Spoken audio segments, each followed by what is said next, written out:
હું રાજેશભાઈ મનુભાઈ વસાવા, ગામ દોદનવાડી, અમે ઉકાઈ વિસ્થાપિત છીએ। જ્યારથી ડેમ બન્યો ત્યારથી અમને ઉકાઈ વિસ્થાપિત કરવામાં આવ્યા છે અને ત્યારથી અમારા બાપ દાદા અહીંયા વસવાટ કરે છે અને અમે અહીંયા વર્ષોથી ખેતીઓ કરીએ છીએ।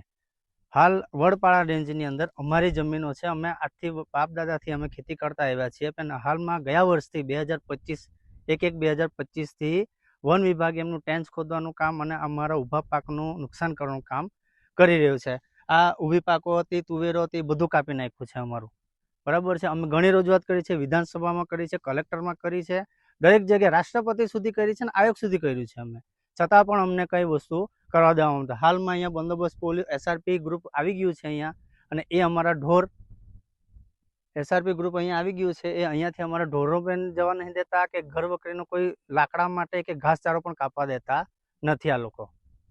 અમે ઘણી રજૂઆત કરી છે, અમે અમારા દાવા પેન્ડિંગ છે, ટ્રાઇબલનો લેટર પણ એમને આપ્યો છે 4/8નો કે તમે આ દાવા પેન્ડિંગ જમીન છે એની અંદર તમારે વનીકરણ કરવાનું નથી હોતું, છતાં પણ એમણે વનીકરણ કર્યું છે અને એમના વૃક્ષોને નુકસાન ન થાય એના માટે અમને લોકોને કે અમારા ઢોરને અંદર જવા દેતા નથી। એમને વૃક્ષ વાલું છે કે માણસનું જીવન વાલું છે એ અમને સમજ પડી રહી નથી। અમે આદિવાસીઓ છીએ, અમારા હિસાબે ઉકાઈ ડેમ બન્યો છે અને અમારા ઉકાઈ ડેમના લીધે આજે સુરત ધડધડી રહ્યું છે, સુરત આજે આખું જીવી રહ્યું છે ને અમે આ લોકોને અમને આવી તકલીફો છે, અમને એ વસ્તુ ખબર નથી પડી રહી। તો એવું જ હોય તો અમને અમારો ડેમ, અમારું પાણી ખાલી કરી દો ને અમને અમારો ડેમ આપી દો, અમે ત્યાં અમે કામ કરીશું ને આ જમીન એમને લઈ લેવાનું કહી દો।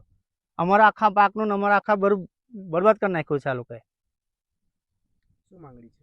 અમારી માંગણી એ છે કે અમે જે જમીનો લીધી છે, એમણે જે ડેમમાં અમારી જમીનો ગઈ છે એ તે વધુ આપવાના છે નહીં, પણ જે જમીન અમારી છે અમે એના પર શાંતિથી જીવન ગુજારીએ। અમારે આની અંદર કંઈ કામ નથી, ખાલી અમારે ખેતીનો મુદ્દો છે। અમે ખેતી કરીએ, અમારા બાપ દાદા ખેતી કરતા આવ્યા છે અને અમે પણ ખેતી કરીએ અને સારું અમે જીવન જીવીએ, બસ અમને એ જ મુદ્દો છે અમારો। અમને અમારી જમીન પાછી જોઈએ અને આ બંદોબસ્ત બધો ઉઠી જાય।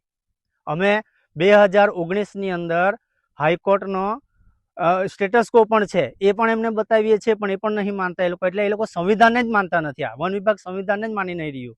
ટ્રાઇબલનો લેટર છે, ટ્રાઇબલની યાદી પણ આપી છે કે 608 દાવા પેન્ડિંગ છે, તેમાં આટલા મંજૂર છે, 15 થી 20 દાવા મંજૂર કર્યા છે આ લોકોએ, એ પણ બતાવ્યું છે, પણ આ બધું ખોટું છે, આ બધું ડુપ્લિકેટ છે એમ કહે છે। સિક્કા તો અમે નથી માર્યા, ટ્રાઇબલનું લિસ્ટ અમે નથી આપ્યું, સાહેબે અમને લિસ્ટ આપ્યું છે, અમને એમને પહોંચાડ્યું છે, લિસ્ટ જોવા છતાં પણ આ લોકો કામ નહીં કરી રહ્યા।